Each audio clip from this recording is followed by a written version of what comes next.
बागपत से 35 किलोमीटर दूर एक गांव लगता है जिसका नाम है गांगनौली। और गांगनौली में शेखों वाली एक बड़ी मस्जिद है और बड़ी मस्जिद की ऊपर वाली फ्लोर पर मंजिल पर एक हुजरा बना हुआ है। हुजरा यानी कि एक कमरा बना हुआ है। उसी हुजरे के अंदर मौलाना साहब जो यहाँ पर नमाज पढ़ाते हैं, उनकी पत्नी, उनकी दो बच्चियां भी रहती हैं। मौलाना साहब 11 अक्टूबर 2025 को मस्जिद में तो नहीं थे, लेकिन उनकी पत्नी जरूर थी। इसी बीच में दो कातिल प्रवेश करते हैं और एक के हाथ में एक भारी वस्तु होता है और दूसरे के हाथ में एक धारदार हथियार होता है। जैसे वो प्रवेश करते हैं, देखते क्या है कि हुजरे के अंदर मौलाना साहब की बीवी हैं। वो इससे पहले कि कुछ समझ पाती, कुछ बोल पाती, कातिल ने एक के बाद एक उनके सर में 2-3 वार कर दिए उस भारी वस्तु से। उसके बाद फिर चेहरे पे वार कर दिए। जो दूसरा कातिल होता है उसके हाथ में धारदार हथियार होता है, उसने एक के बाद एक गर्दन पे कई वार कर दिए। जब वो दोनों वार कर रहे थे तब उनकी दो बेटियां होती हैं, एक की उम्र 2 साल होती है, एक की उम्र 5 साल होती है। वो इस दृश्य को अपनी आंखों से देख रही थी। इससे पहले कि वो चीखती, चिल्लाती या पब्लिक में जाकर कुछ बताने की कोशिश करती, उनको ये अवसर ही नहीं मिल पाया, मौका ही नहीं मिल पाया। और जिस कातिल के हाथ में धारदार हथियार के साथ साथ भारी वस्तु थी, उन्होंने एक के बाद एक कई वार किए और वो भी मौके पर मर जाती हैं। जैसे ही उनके मौत की खबर लोगों तक पहुंचती है, पता चलता है, तो उसके बाद फिर हंगामा खड़ा हो जाता है और देखते ही देखते ये खबर सोशल मीडिया के माध्यम से पूरे भारतवर्ष में फैल जाती है। लोगों में एक तरह का डर का माहौल फैल जाता है कि आखिरकार हुआ क्या है। मस्जिद के अंदर जो कमरा बना हुआ था, उसी हुजरे यानी कि हुजरा बना हुआ था, हुजरे में मौलाना साहब की पत्नी का और 2 बेटियों का कत्ल कर दिया जाता है। उसमें मौलाना साहब की जो बीवी होती हैं वो 5 महीने की गर्भवती भी थी। बस इतना था कि ये खबर गांव में फैल जाती है, आसपास के इलाके में फैल जाती है और जैसे जैसे लोग मौके पर पहुंच रहे थे, बस हंगामा खड़ा हो जाता है। हर कोई ये जानना चाहता था कि आखिरकार मस्जिद के अंदर भी कोई सेफ नहीं है तो कहां सेफ होगा। इतना था, इससे पहले कि पुलिस कातिल तक पहुंचती, किसी ने आकर तहरीर दी और तहरीर देने के बाद कहा कि जो मुफ्ती साहब है ना, उन्होंने ही यह कत्ल कराया है। अब ये बात बस बड़ी सूझबूझ से काम लेने की जरूरत थी। एक तरफ तो उनकी बीवी, उनके बच्चों का कत्ल हो जाता है, ऊपर से उन्हीं के ऊपर आरोप आ जाता है। तो ऐसी स्थिति में पुलिस ने सूझबूझ से काम लिया और कातिलों तक पहुंचने की कोशिश की। यदि पुलिस को एक सुराग ना मिला होता, यदि कातिल गलती ना करता, तो शायद ये मामला किसी और दिशा में चला जाता और मुफ्ती साहब सलाखों के पीछे अपनी जिंदगी गुजार रहे होते। लेकिन पुलिस ने इस मामले का खुलासा किया और वो भी महज कुछ ही घंटों के अंदर। और जब खुलासा होता है तो लोगों को यकीन नहीं हो रहा था कि कातिल ये हैं और कत्ल की ये वजह हो सकती है।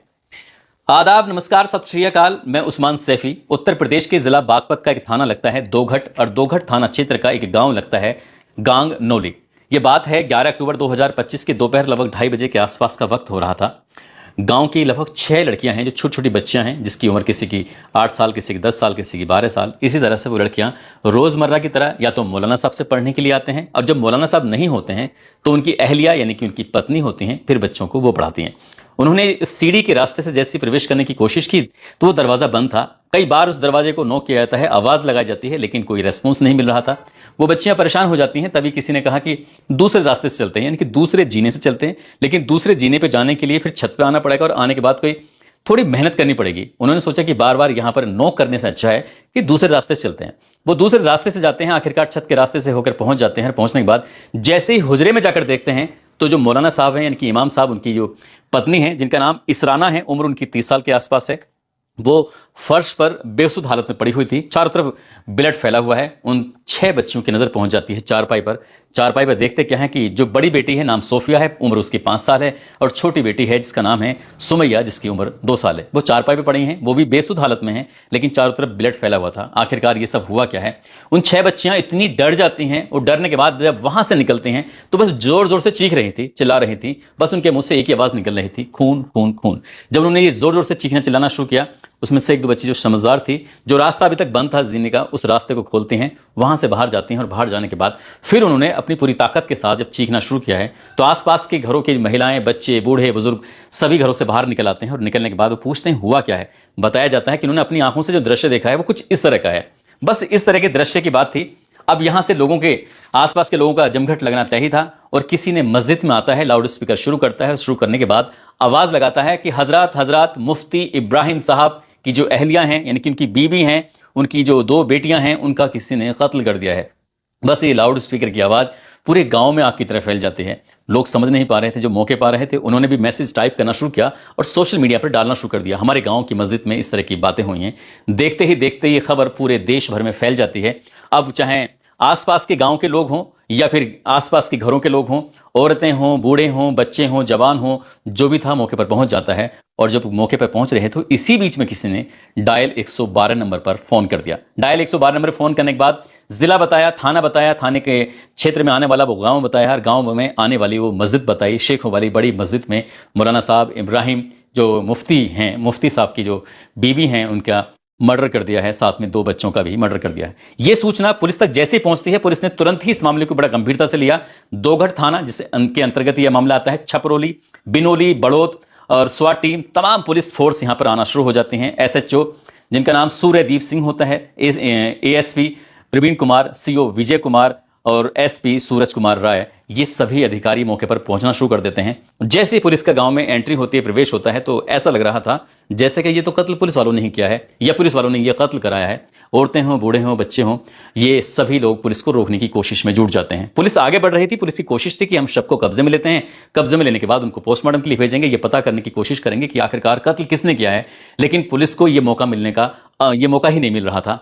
खासकर लड़कियां, औरतें ये आगे आ जाती हैं और पुलिस के जो कपड़े थे उनको नोचना शुरू कर देती हैं। हंगामा खड़ा हो जाता है, लोगों ने वीडियो बनाया, वही वीडियो सोशल मीडिया पर वायरल होता है और उसके नीचे कैप्शन दे दी जाता है कि मस्जिद में मौलाना साहब की बीवी का, उनके बच्चों का कत्ल कर दिया है और गांव के लोगों को बहुत ज्यादा गुस्सा आ रहा है।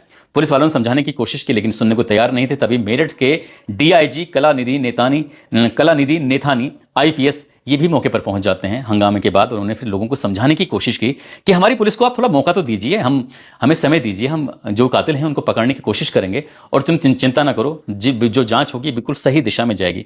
इससे पहले कि उन्होंने समझाने के बाद गांव के लोग शांत हो जाते हैं और तब तक लेकिन माहौल खराब हो जाता है। कई पुलिस वालों के साथ अभद्रता हो जाती है, बदतमीजी हो जाती है। हालांकि पुलिस ने भी रिवर्ट में, यानी कि पुलिस ने भी गुस्से में आकर लाठियां फटकारी, भाजी, महिलाओं को भी डांटा फटकारा। लेकिन तब तक जब एक्शन का वो रिएक्शन था, आखिरकार पुलिस अपनी जांच पड़ताल शुरू करती, तभी पता चलता है कि जो मस्जिद के मुफ्ती साहब हैं उनके बारे में पूछा जाता है कि वो कहां पर हैं, तो उनके बारे में ये बताया जाता है, खुद ही फोन करके पूछा जाता है कि मुफ्ती साहब कहां पर हो आप।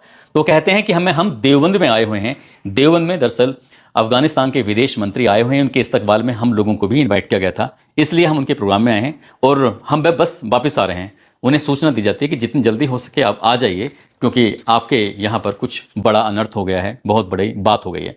उन्हें अभी तक नहीं पता था कि आखिरकार क्या बात है। जैसे मौलाना साहब को ये बात पता चलती है तो मौलाना साहब, इनका नाम है मुफ्ती इब्राहिम, जो कि जिला शामली के थाना कांधला के गांव सुन्ना के रहने वाले हैं।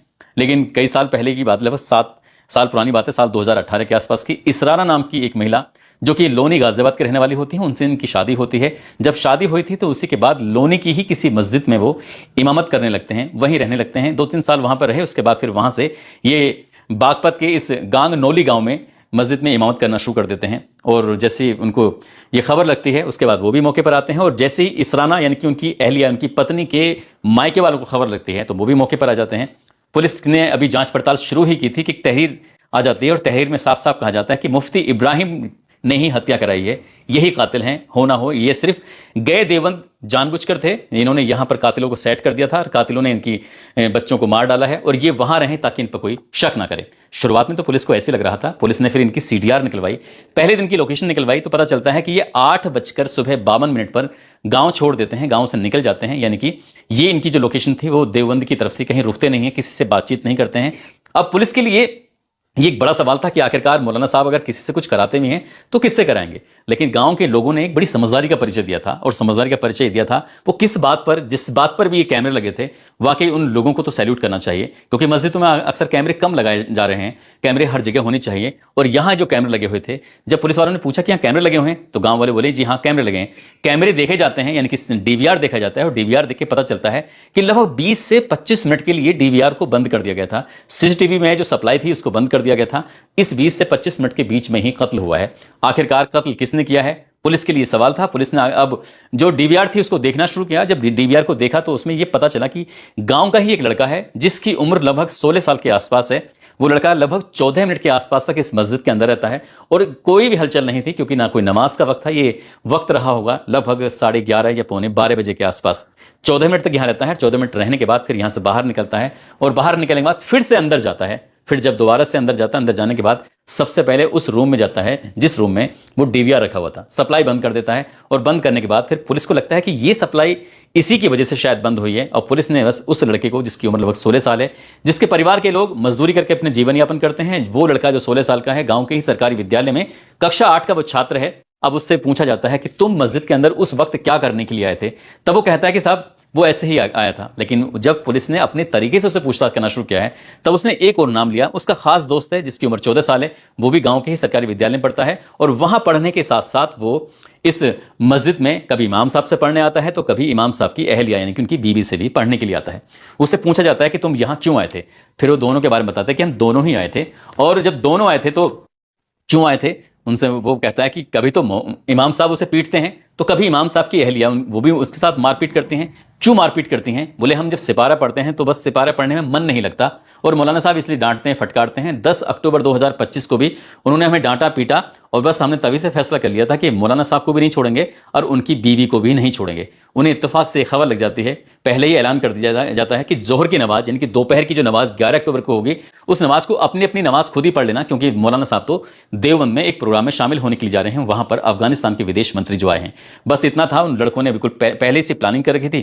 अंदर प्रवेश करते हैं, प्रवेश करने के बाद अभी तक उनके हाथ में ना कोई हथियार है ना कुछ है। जब अंदर जाते हैं तो उन्हें यह मालूम था कि जो राजमिस्त्री एक विसोली होती है, विसोली एक तरफ तो हथौड़ी जैसी होती है और दूसरी तरफ उसमें नुकीली चीज होती है जो ईंटों को तोड़ने के काम आती है, ईंटों को ठोकने के भी काम आती है, वो रखी हुई थी। उन्हें बच्चों को पता था इस बात का। उन्होंने जाकर सबसे पहले वो लिया उस विसोली को, और उस लेने के बाद ऊपर हुजरे में पहुंचते हैं। वहां जाते हैं तो रसोई के अंदर एक चाकू रखा हुआ था, उसको भी लेते हैं। जो 18 साल का 16 साल का लड़का है उसने तो बिसोली को हाथ में लिया, और जो लड़का 14 साल का है उसने उस चाकू को हाथ में लिया।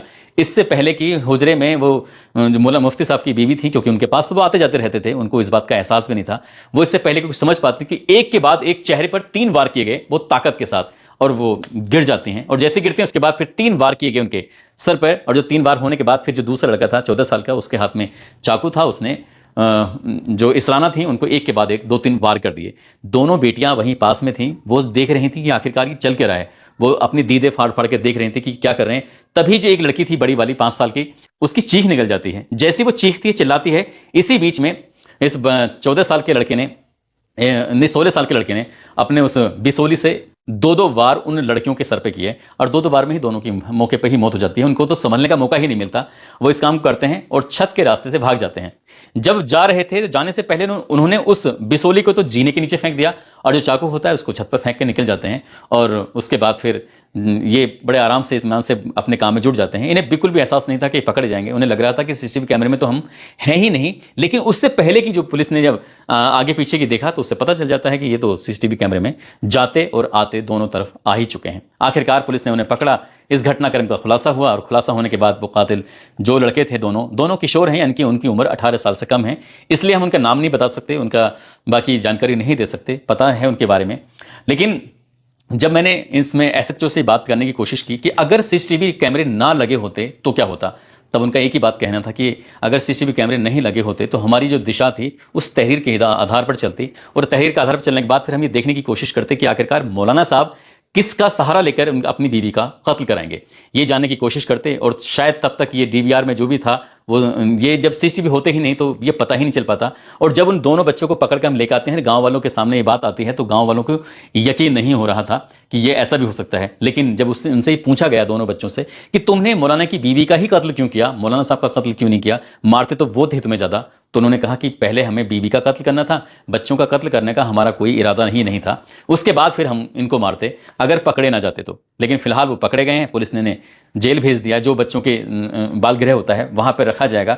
और इसी बीच में जो यहाँ के इस इलाके के बड़ौद के सीओ हैं, जिनका नाम विजय कुमार है, उन्होंने एक अपील की है। अपील वो करते हैं कि जितने भी धार्मिक स्थल हैं, चाहे वो चर्च हो, गुरुद्वारा हो, मस्जिद हो, या कोई भी स्थल हो, तो वहां ऐसी जगहों पर कैमरे जरूर लगवाएं, सीसीटीवी कैमरे। साथ ही जो प्रतिष्ठान हैं उनमें भी कैमरे लगवाने चाहिए। साथ ही इसके अलावा जो घर हैं उनमें भी कैमरे लगवाने चाहिए। यदि सीसीटीवी कैमरे लगे होंगे तो कम से कम एक तो भय बना रहेगा जो भी अपराध करने वाले लोग होते हैं, और भय के साथ साथ अगर कोई ऐसी वारदात होती है तो चाहे कातिल कितने भी या फिर कोई अपराध की वारदात करने वाला कितना ही बचने की कोशिश करे, वो कैमरे की जद में जरूर आ जाएगा। यदि ये कैमरे ना होते तो मौलाना साहब की आफत खड़ी हो सकती थी। वो कई साल तक परेशान रह सकते थे, और जब तक वो बाइज्जत बरी होते तब तक उनके दामन पर ऐसा दाग लग गया होता कि शायद वो कभी जिंदगी में मिट नहीं